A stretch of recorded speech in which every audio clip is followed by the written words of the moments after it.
नमः शिवाय। आज आसंतु नारी मानकर आ गोटे लक्षण प्रसंग आलोचना करबा।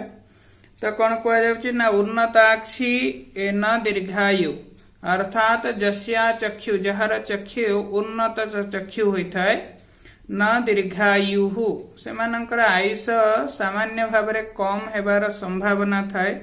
वृताक्षी कुलटा भवेत वृताक्षी जो मानकर चक्षु वृत्त सदृश व गोलाकार होइथाय सेमाने दुश्चरित्र संपन्न होइथांती अर्थात चलपांगा दत्त दृष्टि चलचंचल चक्षु जहार थिबो सेमानंकर चरित्रजन्य समस्या रही थाए।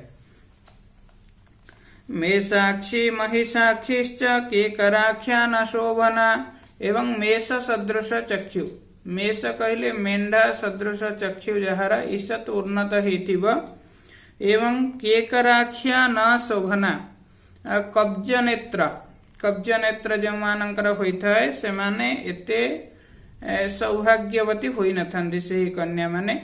तो विवाह प्रसंग रे जेतेबेले आपण गोटे कन्या संदर्शन करिया पई जाउचंदी लक्षण गुडाक निश्चिंत रूप से विचार करिवार आवश्यकता रही। ओम नमः शिवाय।